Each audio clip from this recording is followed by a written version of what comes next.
नमस्कार, मैं हूं अमन शांडिल्य और हमारे साथ जनप्रहरी मीडिया के प्रधान संपादक अभिषेक कौशिक जी हैं।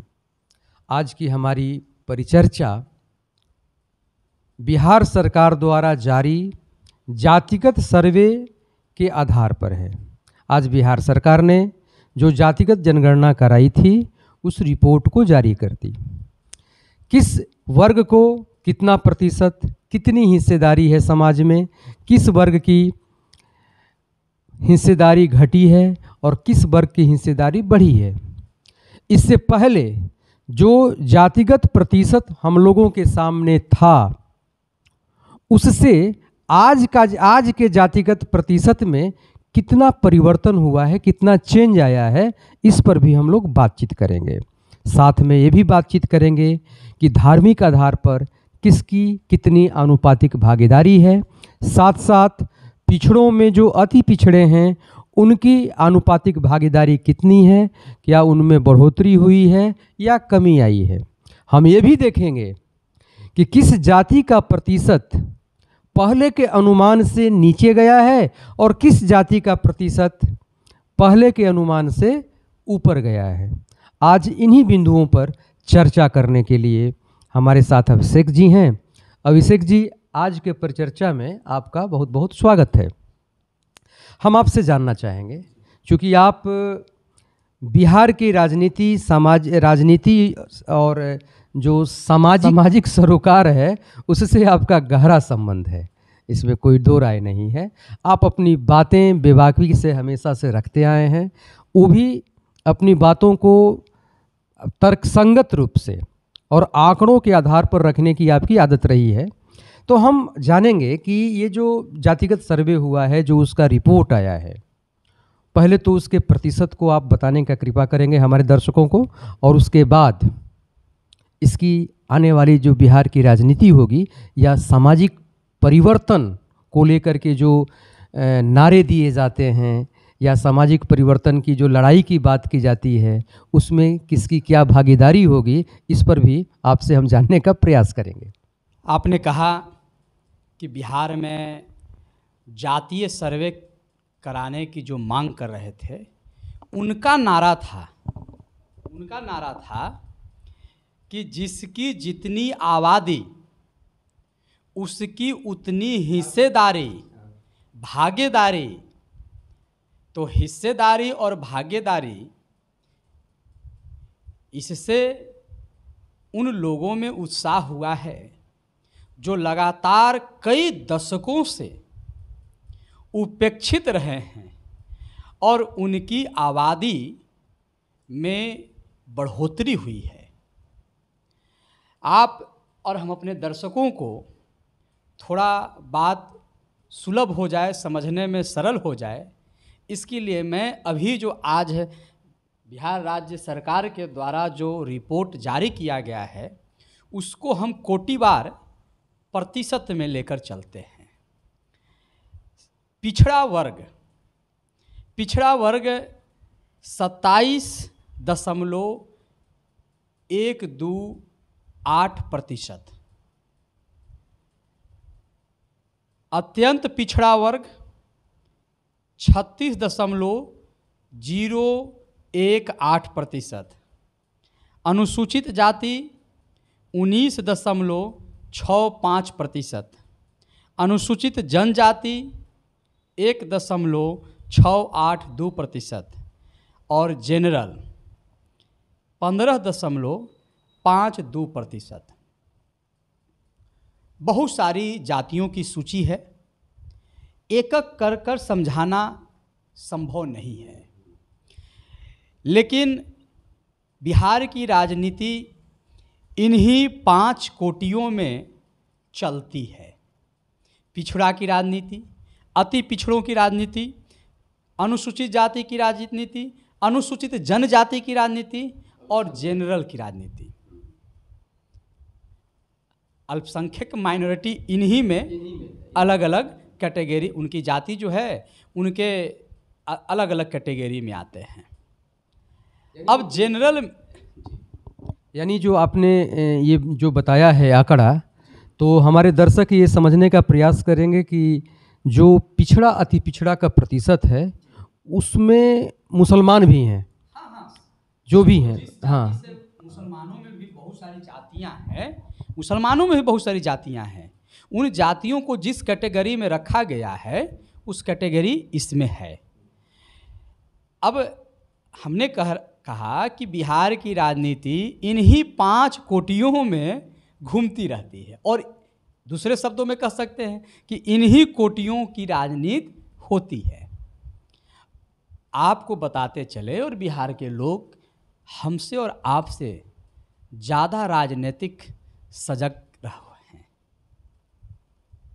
बिहार के लोगों में जो सेंस ऑफ पॉलिटिक्स है ना, गजब का है। वो पूरे देश में कहीं नहीं मिलेगा आपको।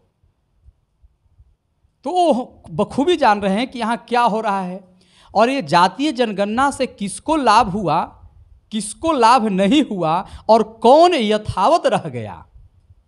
बात को समझिए। इस पर हम आगे चर्चा करेंगे, लेकिन अभी जो है, अब 32 सालों से बिहार में किसकी सरकार है? पिछड़ों की सरकार है। किसकी सरकार है? पिछड़ों की सरकार है। हिस्से आबादी किसकी बढ़ गई? अति पिछड़ों की। और चुनाव का किसका है? नरेंद्र मोदी जी का, राहुल गांधी जी का, केंद्र का 2024 में। अब जो पिछड़े थे, जो आज इस रिपोर्ट पर अति उत्साहित है, कोई ऐतिहासिक कह रहा है इस रिपोर्ट को, और कोई कह रहा है कि इससे सभी जातियों का विकास होगा, क्योंकि इसमें आर्थिक भी जनगणना हुई है, आर्थिक रिपोर्ट भी आया है। लेकिन अगला जो खेमा है, बिहार में जो विपक्षी पार्टी है भारतीय जनता पार्टी, वो भी ये अति पिछड़ा, अत्यंत पिछड़ा जो वर्ग है, हाँ, उसको अब वो लोकेगी। आप देखिएगा, हम लोग इस बात को, जो हम लोगों का अनुभव है, इस आधार पर कह रहे हैं कि कल से, परसों से, तरसों से, यानी within a week Bihar की राजनीति एक नई दिशा की तरफ बढ़ेगी और बहुत हलचल होगा। पार्टियों की पदाधिकारियों से लेकर, कमिटियों से लेकर, कितने नए चेहरे आने वाले हैं आने वाले समय में, आप देखिएगा। और अत्यंत पिछड़ा वर्ग, जिसको नीतीश कुमार जी ने बहुत ही ताकत दिया है बिहार में, उनका डिमांड अब होगा कि अब हमारी आबादी बढ़ गई, अब हमारी हिस्सेदारी बढ़नी चाहिए, और वे पिछड़ों पर हावी होंगे, न जनरल पर हावी होंगे। कोई मुख्यमंत्री बना है जनरल? इधर बाबू श्री कृष्ण सिंह बने, अनुग्रह बाबू आए, जगन्नाथ मिश्रा आए, एक शॉर्ट पीरियड के लिए, और एक लंबा समय से गायब है मुख्य धारा में। बिहार में सवर्ण राजनीति के मुख्य धारा से पीछे पीछे चल रहा है, लेकिन मुख्य धारा से गायब है।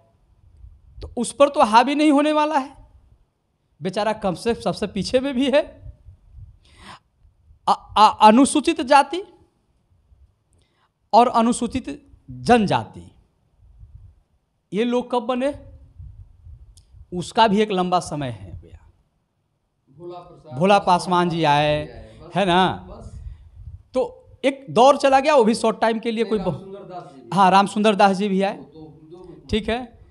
लेकिन जो रीसेंट, जो बच्चा अभी जवान हुआ है, और 30 साल, 32 साल, 35 साल, 36 साल, 40, 45 साल का जो व्यक्ति है, वो तो यही देख रहा है कि पिछड़ों की ही सरकार बिहार में रही है, और इन्हीं पिछड़ों की सरकार में उसका जन्म होता है, वह पढ़ाई लिखाई करता है, और यही बेरोजगारी का दंश भी झेलता है, और न पिछड़ों का विकास होता है संपूर्ण रूप से, न अति पिछड़ों का विकास होता है उसमें, और न अनुसूचित जाति न अनुसूचित जनजाति, बहुत ज़्यादा परिवर्तन नहीं हुआ, आवाज़ दिया गया। इस बात का हम समर्थन जरूर करते हैं। सोसाइटी में जो डिस्क्रिमिनेटी थी उस पर बहुत हद तक काबू पाया गया।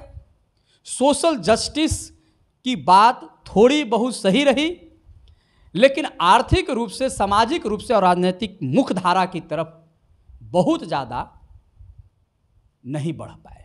कुछ जातियों को छोड़, कुछ जातियां ही हावी रही, कुछ ही जातियां, पिछड़ों की कुछ जातियां हमने कहा कि बहुत बड़ी सूची है,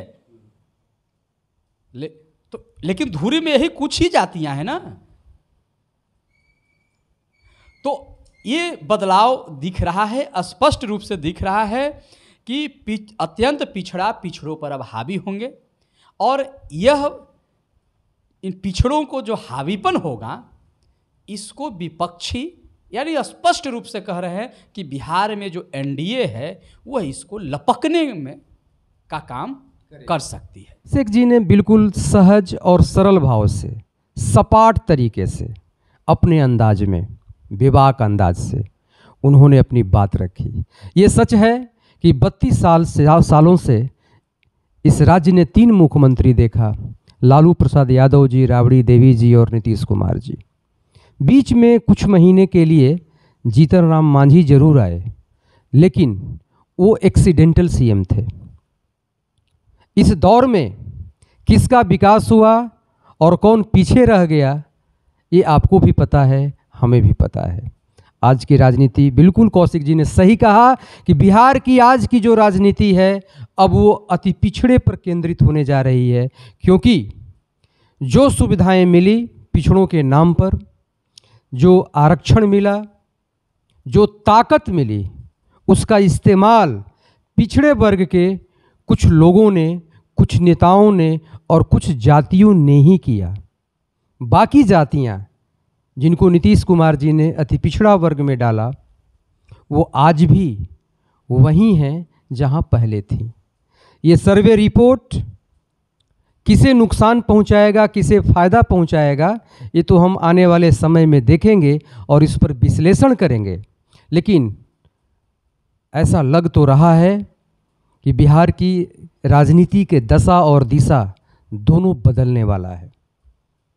भारतीय जनता पार्टी को क्या फ़ायदा होगा या आरजेडी को क्या फ़ायदा होगा या किस पार्टी को क्या नुकसान होगा, ये सभी नेता अपने अपने हिसाब से उसका आकलन करेंगे, गणना करेंगे, और हम जैसे जो विश्लेषक हैं हम भी करेंगे और हम अब उन बातों को आपके सामने रखेंगे।